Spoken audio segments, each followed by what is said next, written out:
I know why you're negative. Hey, it's Roger from Positive Emotional Healing. Thanks for tuning in. Got some great value for you today.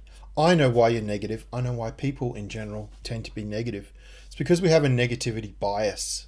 A negativity bias. And if you ever heard about that before, we have the tendency to see or fear for the worst in every situation and with every person. So we meet a new person, maybe we tend to see the worst in them. Maybe we go to a new place, we tend to anticipate the worst aspects of that place being there. We go on a trip, we're afraid of what could happen that's bad. So where does this come from? This comes from our growth from tribes, as human beings, evolution. Let's go back a few thousand years to the first tribes. Imagine you're a tribes person, you're fishing at a lake, you see a rustling in the bushes. You ignore it, you think, oh, it's just the wind. Out of the bushes springs a mountain lion, and it proceeds to lay waste to you. You're wounded, you end up dying, and then your children, your spouse, the rest of your tribe goes, wow, that rustling in the bushes was bad. It could be a lion. So what happens is, it's passed down, the knowledge is passed down from generation to generation. If you see a rustling in the bushes, it could be something dangerous. It is better to take precautions, pick up your spear, pick up your axe, run, hide, in case it could be something dangerous. So hence we have this negativity bias over thousands of years. What happened to the people who ignored the rustling bush?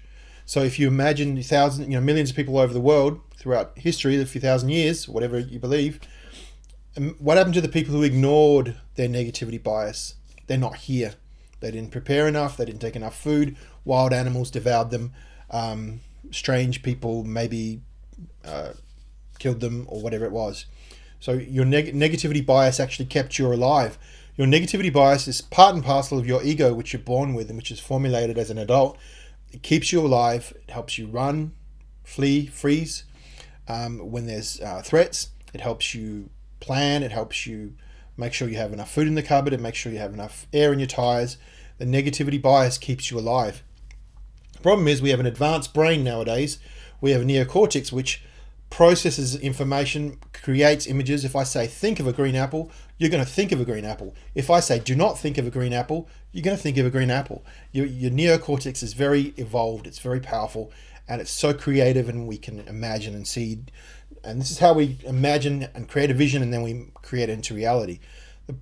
One of the pitfalls of having such an advanced brain is that neocortex is that we tend to have a negativity bias. We tend to see the worst in whatever situations happen. And that's why we're addicted to the media. That's why people in general, we love the media, because it is a huge negativity bias. If you check out my other video where I talk about the media circus is not your friend.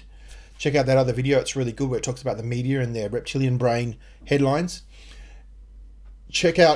Understand that you have a negativity bias in any situation. So you're constantly looking for threats.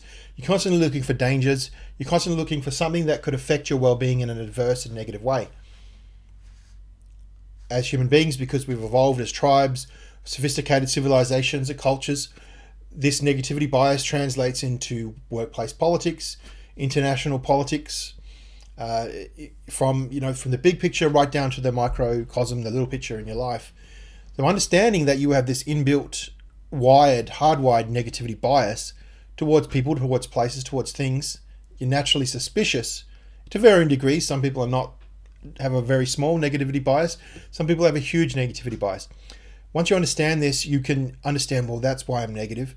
If you're making a better choice, like you want to grow as a person, you want to choose to love everybody, choose to be peaceful, choose to sort of have that oneness with everybody and with God and whatever you believe in life in general, it's understanding that negativity bias is part and parcel of your DNA. It's part and parcel of who you are. It's kind of inseparable of who you are, but you can make a new choice every day not to be overwhelmed by your negativity bias. Yes, you understand it's there. Yes, you make sure you got enough fuel in your car, you got enough air in your tires, you got enough oil in your engine. Yes, you make sure you've got your phone and your keys and your wallet when you go out the door. Yes, you take care of those little things that are important for survival. But understand that the overarching negative tendency, your brain, that part of your reptilian part of your brain naturally gravitates towards negativity because it believes it's essential for survival. Once you understand that, you can kind of go, well, okay, before I go there, on the flip side of that, if you're too negative all the time, well, you become depressed, you become angry, you become sad, you're grieving all the time. You're not happy. You're not enjoying life. If you're negative all the time, you're constantly looking for threats. You're shutting down your immune system. You're shutting down the vital organs of your body. Why?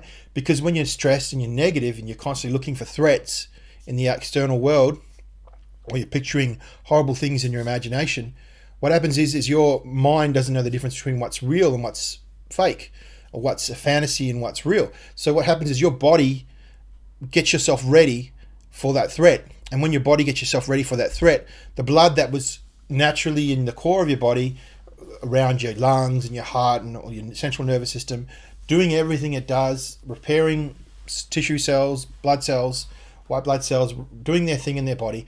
When you're stressed, when you're afraid, when you're scared, that blood immediately goes to your arms and legs. It's a survival mechanism where you've got strength in your arms and legs to fight an attacker, to run from an attacker, or to freeze for extended periods of time so the attacker passes you by. When you're stressed, your blood is not in the core of your body. It's out getting ready to prepare yourself to fight. Problem with is adrenaline and cortisol are the chemicals that help you fight off an attacker, that help you defeat the boogeyman.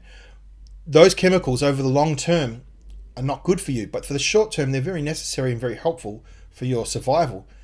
But in the long term, it can really weaken your immune system. You can really draw away energy and resources away from your core organs, which are needed to keep you healthy, which are needed for you to be happy and feel like you're fulfilled and positive and able to have a great life and grow and be positive in life. But if you're in fight and flight and freeze syndrome all the time, you're gonna get sick in the long term, and that's what happens. A lot of diseases today are immune deficiency diseases where people's immune systems are not doing their job because of stress, and that's the way the modern world is. You can choose, however, to have more of a positivity bias without being vulnerable and gullible, but you can choose to understand that you have that negativity bias. It's part of your DNA. It's part and parcel of being a human being, but also to set it where it needs to be and have that, yes, when I need it, it's there. But for the rest of my life, the 99.99% of my life, I'm going to choose to be positive. I'm going to choose to love and be at peace and have great relationships with other people. You can make that choice. And it just takes time. It takes time and intention over a period of time. But the more you do it, because these chemicals like adrenaline and cortisol are addictive, the more negativity is addictive. You ever met the negative person? They love being negative, and you try and be positive and they just throw back 10 negatives towards you because they're addicted to that negativity. You can make a choice to be positive. Positivity makes you stronger. Positivity will make you healthier. This is Roger McDonald. I know why you're negative, and that's something you can change if you want, or if not, you're fine. You're happy as you are. Stay the same. It's Positive Emotional Healing. Check out the website, positiveemotionalhealing.com. Have a fantastic day. Thanks for tuning in. Hope I gave you some value. Take care.